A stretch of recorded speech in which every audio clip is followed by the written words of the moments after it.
Welcome to the Aquest Podcast, conversations about regs, funds, and governance with your host, Daniel Lawlor.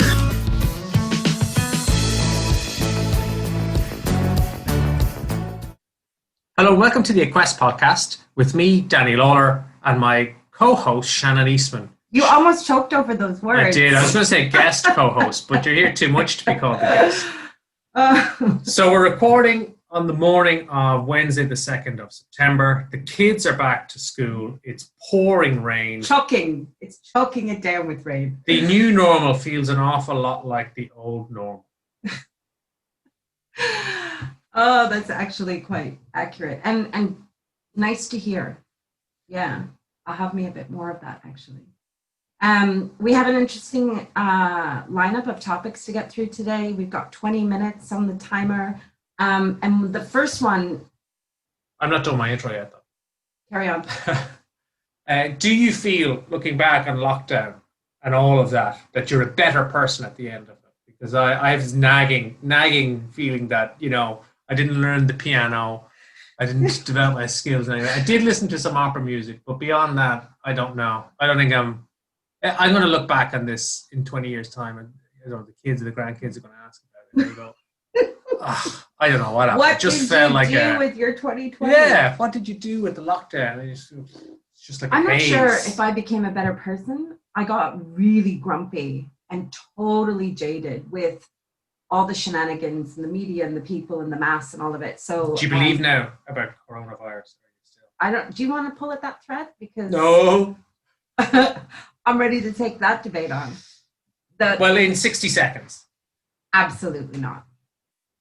No. I think there's a vulnerable community of people that need to be well cared for and looked after. And I do not believe, without any doubt, that there is necessity to shut down the first world unless there's an alternative agenda. So I'm going to leave it there.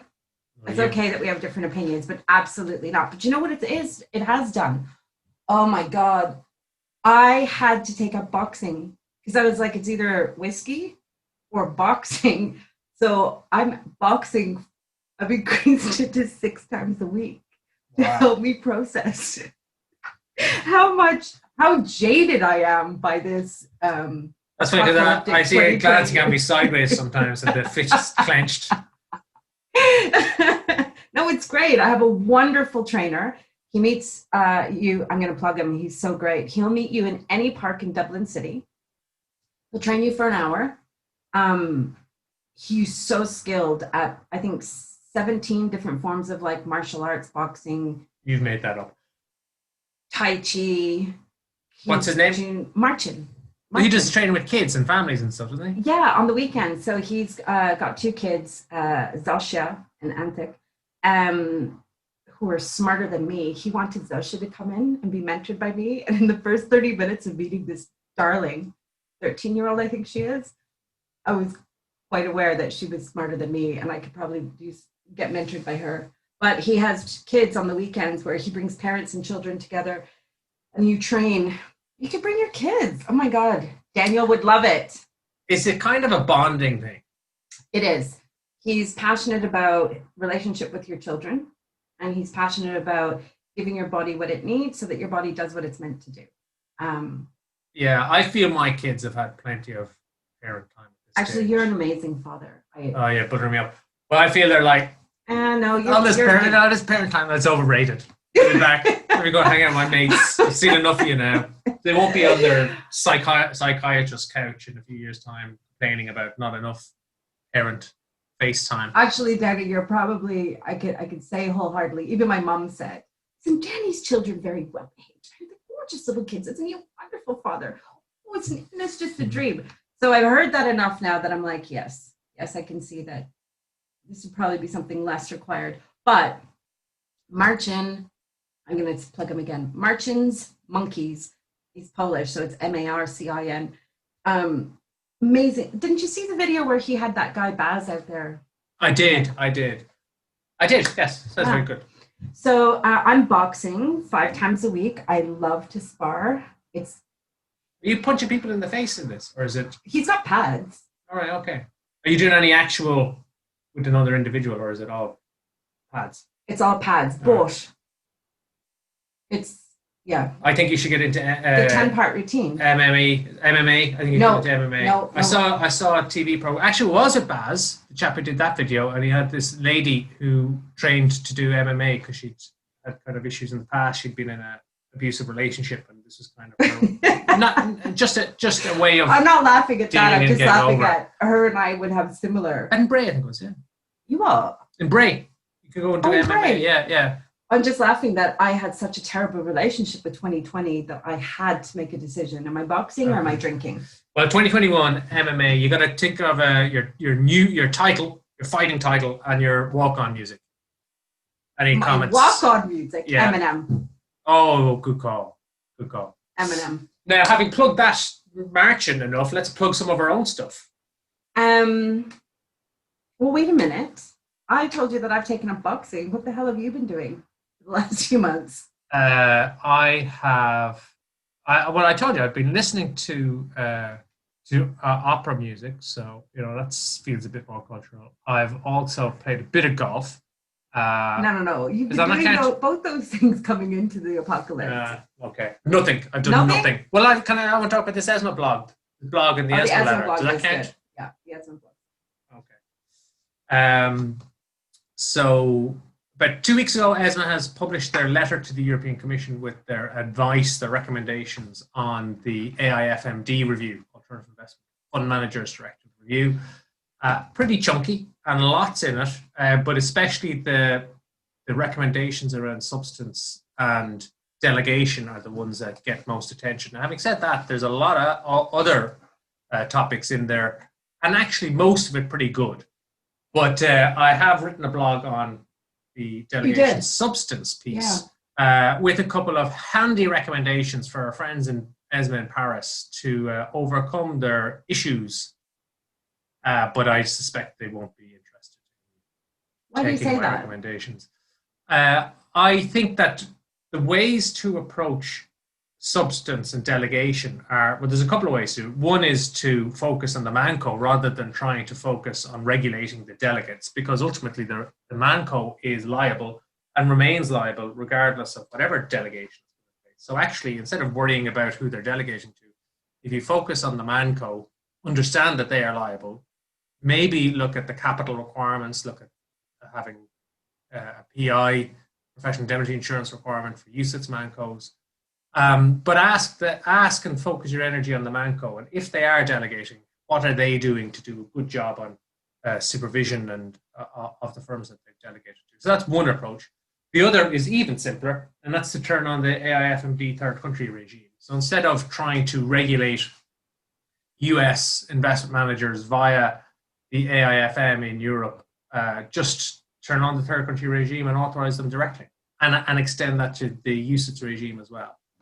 I don't think they'll do it. I think that the ESMA perspective on the world seems to be that the ideal is a captive ManCo in an office with all of its staff performing investment management and risk management on site, and anything other than that is lesser and requires regulation, hopefully not to the point of prohibition, but it's certainly dealt with as being a lesser approach. And I think that the suggestions I put forward don't facilitate what they have in mind, which is captive ManCos with their offices in Europe. Now, I can be proven wrong, and just remember, ESMA does not have the power to impose this as regulation. They are advising the Commission, and the Commission will have a different view of the world and will, of course, be lobbied and advised by national governments and departments of finance and industry bodies and what have you. But from an ESMA perspective, they still do wield a lot of influence and power. So it's a worry that they continue to beat on in this drum. Interesting. Well, it's over to quest.ie/blog for that article. I enjoyed reading it. I liked how you presented it, and I liked the 360-degree view of, here's who the solutions are good for, here's who it's going to be really tough for, and here's who it's going to be really bad for. So it was nice insight. What else have you got on ESMA at the moment then? Well, we know at the end of September, the liquidity risk management stress testing guidelines come into full effect. So we have a WWRD, what would the regulator do video to give a short explainer as to what firms can expect from a regulator's perspective in terms of how compliant they need to be by the end of September. And then likewise, as we get into the end of October and the 20th of October, the Securities Financing Transactions Regulation, a mouthful, SFTR, the reporting obligations under that for ManCos kick in from late October. So again, there's a WWRD on that to remind firms and to kind of guide them. And is that out right now, or is that coming? No, that's done. Actually, we did that earlier in the year. We just reposted it as a reminder because we're getting closer to that deadline. We kind of flagged it early in the year because it's not something you're going to turn around very quickly to get in a position for compliance. But like a lot of things, it will be left to late in the day by many firms. So as I said, we just reposted to remind firms where they need to be by late October, by the time that deadline kicks in. Late October. How many? What is that? 8 weeks? 7 weeks? Yep, 7 weeks. So for firms who have done nothing, and there will be some, there is quite a bit of ground to cover. It's doable, presumably where firms are not going to report themselves, but are going to delegate the reporting. But there's still, like anything where you don't do something yourself and you get somebody to do it for you, there's a whole governance process to go through to make sure they know what they're doing and you know what they're doing and you're overseeing what they're doing. So if you're listening to this podcast and you engage in the use of securities financing transactions like repos and reverse repos and stock lending, and you've either not heard of SFTR or you vaguely remember something pre-lockdown and it rings a very, very vague bell, get on there, check out WWRD. It's episode 12. Do I need to worry about the SFTR? It's in our YouTube channel. And check that out and then get ready for a period of fairly intense activity. Anything else on that before we shift gears? Let's shift gears. Oh my goodness. I know you're very excited about this one. The investor's perspective. Yeah. Bob Quinn. Bob, yes, we've been looking to do this for a while. So in the Irish financial services industry, obviously we're very focused as a financial services centre on the service providers. So we have loads of lawyers, we have our regulator, we have administrators, depositories, some investment managers, directors, and other stakeholders.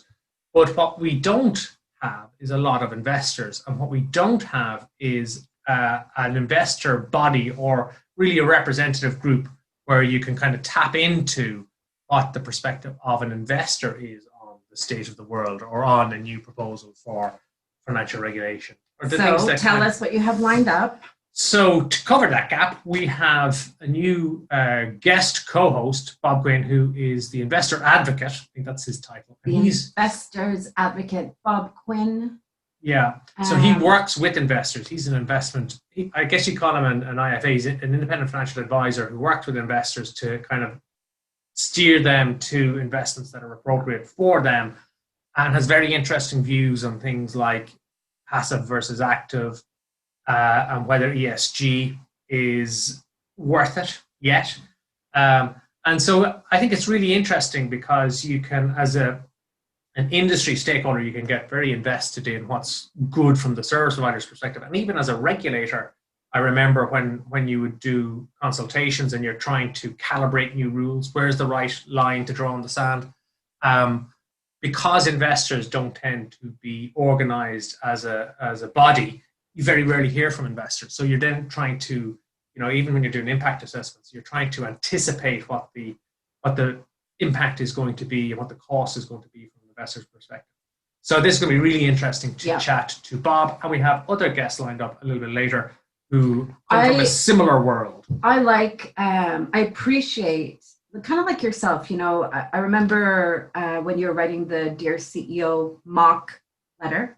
And I remember that moment where you made a decision to do what was right, not what was easy, and to have an opinion that may not be popular or may kind of get shot down, but because it was true to you, you kind of went, right, I'm going out with this. And Bob is very much of that same ilk. So what I appreciate about both of you is that you've got opinions, you're not bothered whether they're going to play out to be perfectly accurate in the long term, but they're true to you now, and you kind of have no problem saying that. So I think it's going to be interesting to hear the two of you in the same room together. I imagine not conflicting, but I would say opposite at time comments on the same subject matter. So I'm looking forward to it. Yeah, I think it's going to be good. And even, opposite views, I think. Complementary opposite views. Well, I think there are areas where he will have a view where I'll say, well, actually, that's not, technically the rules have moved on from there. But even though that might be the case, he's still right, because he's the person interacting with the investor. And if he doesn't think ESG is any good, or he doesn't think that active funds are worth it, then whether or not the rules are a little bit different and require more doesn't really matter. Because if an IFA is not guiding investors into this product range, then there's something wrong somewhere. So anyway, it's going to be great stuff. So I'm really looking forward to that. We'll have a few series. Yeah, me too. So lots of great content on the way. Dun, dun, dun, dun. Funds Ireland Minicon. What the heck is that about? Well, I can't say too much because you told me not to say too much.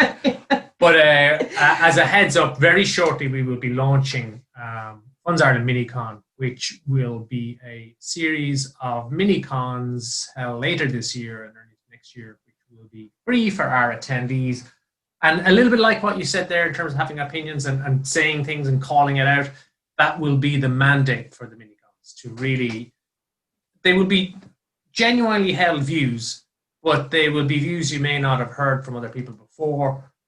They will be opinions that will maybe take a little bit of bravery to get out there, because they won't be the ones that everybody's heard. The container that is being used to kind of hold these conversations, which is transforming challenge into best practice. And this idea of like stepping up and owning some of the narrative here and owning some of the situation with the intention of transforming it into best practice for you and your profession, for your firm, for us as an industry. So that also demands that we have the tough conversations with people who've got the skill set and experience to bring to the table. So I'm excited. We're talking to some really talented people. Yeah, we've got some great partners lined up. With the criteria Animated for this has been we want people who are going to help us co-create kick-ass content. So that's the mandate. It's going to be good. It's going to be interesting. I think it's going to be fun. Oh, and it was the idea was to have at some point in November, I think, where there's a week where that material starts to show up, like the 3rd or the 10th. We don't need to commit to a date, but it's sometime in November where that material tends to show up. Not necessarily in one specific day, but over the course of a week. Well, we can leave it there, because I can assure our listeners that they will know about it when it drops, because it will be everywhere. We will have the marketing engine turned on high to let people know what's on the way. But it'll be fun. It'll be good. It'll be worth listening to and watching into, and it'll be free, even better again. There you go, throwing around the F word. Moving on. What's next on your agenda, Denny? What else is going on? Well, we are just launching our shop on the Quest website, where we have an e-commerce arm now. Our e-commerce arm, yes. What's on it? Well, what are you flogging, lovey? What we're starting with there is we have a series of templates that we use with our fund management companies, where we're working with them on being really, really good and really clear about their CB86 compliance. So whether it is directors' letters of appointment, DP letters of appointment, annual activity calendars, very comprehensive. So I can go in and buy a template. Mm-hmm. Do I have to buy the whole Monty? No, you can buy individual documents, so they come as individuals, priced accordingly. Obviously, what does the pricing look like for? Well, from €100 up to 250. So they're very reasonable. They've got like 30 odd pages in this one particular template I saw. Some of them are longer and some of them are shorter. Okay. They do a good job of allocating. So, if you're a designated person, allocating out the regulatory obligations to them, so they know what they're on the hook for, what they are. And if I didn't buy this off you, because I'm thinking the maths here, I give you 250 quid for this, but if I didn't and I went and did it myself, what is an hour of me sorting it out? I would say it's probably a day, 2 days probably, of an individual's time to prepare one. So if you're looking across an annual activity calendar, you're talking about sifting through all of AIFMD, all of UCITS, and all of CP86 to identify what does the rule require me to do every year. Well, you've got to check update your risk management framework, update your policy. So it does cut out a lot of that and gives in-house legal and compliance a head start on getting their paperwork in place and making sure it's really up to best practice. And okay, there's obviously with any template there's tailoring to do, which is exactly what the regulator would want you to do to tailor it for your business. But as I said, it's a massive head start. Templates are editable for me, and I can. Okay, Word. Great, nice. Word. What else? Anything else on the shop? Well, that's where we're starting on the shop. There are other templates that are available if you come to us directly. We're working on. But that's it. Very excited to get the shop up and running because it's something we've been working on for a little while. And then, of course, with the virtual world that we operate in so much now, and with the changing nature of Mancos and how they operate as well, it's great to get it finally over the line. Cool, nice one. You've got a couple other things you wanted to talk about. We're talking about Aquest Express. I totally forgot about that. Aquest Express. So, oh my God, don't you just love that name? I do like the name because it just tells you all you need to know. Micro learning. So we obviously we spend a lot of time with firms doing training, and we will often do quite detailed programs over a number of sessions. But as a kind of an alternative to that, we have the Aquest Express range now, which is micro learning sessions of just 45 minutes where we will take our topic and condense it down into a very manageable and fun. There's music and puppets. Tell them everything. I'm not talking about music and puppets at this stage. Okay. But they'll be interactive, they'll be fun, and they'll be very quick darts, very quick sessions that will get across the key points and be a way to get the team together for this micro learning experience. So again, availing of our tech. I think it's, if I add my 2 cents to it, these are high, and it's almost like celebrating the return to the old normal. I'm going to go with that because it is nice to have the old normal back. So high energy, fun, short, concise, what you need to know with a little bit of comedy to go with it. Not such a bad thing. I'll start with a joke. All right. So fair play to you. I did totally forget about Aquest Express. Yeah. So on top of that, though, just like in terms of the general state of the world, we know that the regulator is concluding on CP86 very shortly. So we can see a number of Mancos getting ahead of that. And that whole piece of the world is really quite active at the moment. Mancos looking at understanding how they do things versus how others do things, how best practice is, what the regulator is going to require. If they anticipate they're going to be doing something on the resourcing front, they're trying to get ahead of that before everybody else is in the market. So that's a very active space. We also obviously work with clients on preparatory, so preparing them for engagements with the regulator. That's a funny one. That kind of, when COVID kicked in, it increased, but it worked in a very different way. So it wasn't so much the thematic inspections and the regular supervisory engagement. It was more very active and frequent check-ins with the regulator on things like ECP deployment and liquidity risk management and how funds were getting on with the liquidity and portfolios, whether they're experiencing issues around redemption loads and what have you. And those kind of interactions, it's easy enough to manage day to day on your own, but we're now seeing a shift back to those more demanding interactions where the regulator is either doing thematic inspections or they're doing F&P interviews or they're doing these regular supervisory engagements under PRISM. And so although they're delivering and they're engaging in those meetings virtually, they are back to what we had seen previously, which is big expectations from the regulator in terms of the level of knowledge of the people that they're meeting. So, that's all kind of coming back to life again. So I said old normal, done differently, but that getting back to the regulator putting the thumb screws on and starting to pin firms and individuals, particularly CEOs, on how it is exactly that their business operates, all that kind of stuff is starting to really kick in again. So it's interesting to see where that's come through in the cycle. I'll wrap up on that and just say outsourcing is another one where we're seeing quite a lot of interest and quite a lot of activity. So we do work with firms both where they are going to outsource or they have outsourced and they want to review how they've gone through that process, where they're a regulated firm, because the load on that from a regulatory and compliance perspective is heavy, and it's easy for something to slip through that probably shouldn't, or it's easy to put procedures in place 5 years ago and then look at them today and wonder, are they still best practice, and are we doing what we said we would do? So we're working with regulated firms on that, and we're increasingly seeing that as something that they are interested in. But we're also working with outsourced service providers, so RegTech firms and what have you. It's such a different world for an outsourced provider, RegTech or otherwise, where they start to have clients that are regulated firms, because you go from being a dynamic tech firm where you can imagine the offices they have with their PlayStations and this kind of stuff, but they're very creative and very able to conceive new ideas and deliver them very quickly.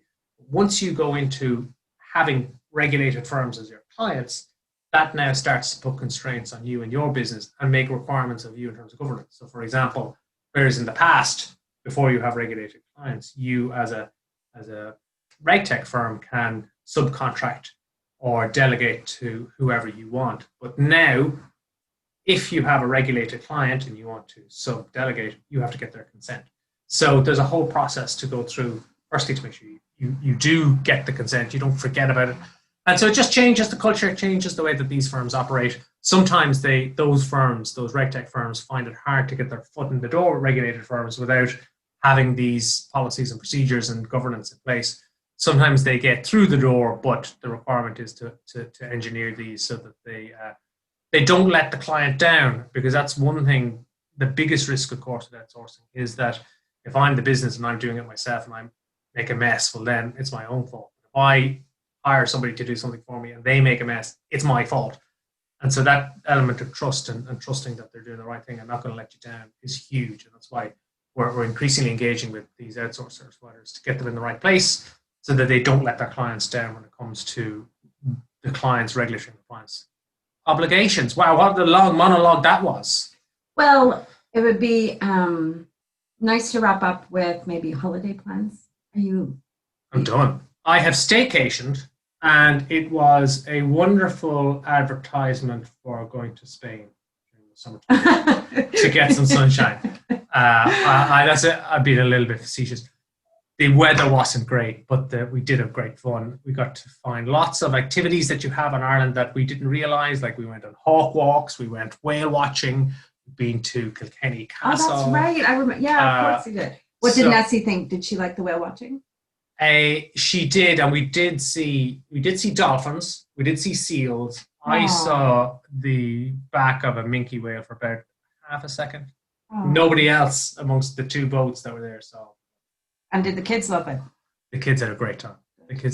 Good. So Ireland is a great place to staycation, particularly after you've had 2 or 3 weeks of solid sunshine. I'll be going to Spain. But I was grateful to get away, and I was glad to, I don't know, help out if that's the right way, but you could see from the businesses that, the restaurants, the hotels and guest houses where we stayed, that the level of service was really good. And I think that their appreciation for you giving them their business, it wasn't taken for granted, which was really nice.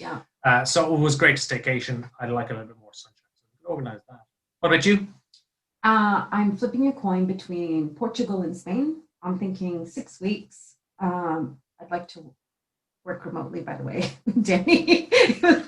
Jesus. Surprise.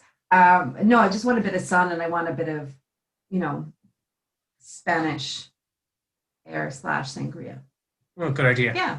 Good idea. Nice catch up. Great. Let's wrap it up there. Yeah, let's do that. Our next podcast is going to be dropping very shortly, and it will be with Bob, the investor advocate. So the investor's advocate. Check out the blog on the ESMA opinion and the ESMA letter. Yeah. If they turn around and do what I've advised I will buy. Where do drinks. people get information for? Oh, wait, what? Oh yeah, I'm buying a round of drinks on me if I do this. Yeah. Adrian Whelan, are you listening? Mine's definitely going to be a whiskey or 10. So, I lost my train of thought now. You buying drinks? Ugh. You're just wrapping up. Aquest Express, where are people getting the information to book that? If you go on to Aquest.ie, there's a web page there, tab at the top, can't miss it. Got it. Do it. It's good fun. And it is good fun. Yeah. I hear your costume lineup is pretty awesome. Get everybody back in the game, heads in the game after this period of hiatus. Right, let's wrap it up there. Thank you very much for your time, Shannon. We'll catch you next time on the Aquest podcast. As I said, Bob Quinn will be our guest. In the meantime, stay safe, and we'll talk to you next time. You've been listening to the Aquest podcast. For information about our training and advisory programs or our academy, visit aquest.ie. For more resources on regs, funds, and governance, check out our YouTube channel, Daniel Lawlor, RU, RQ.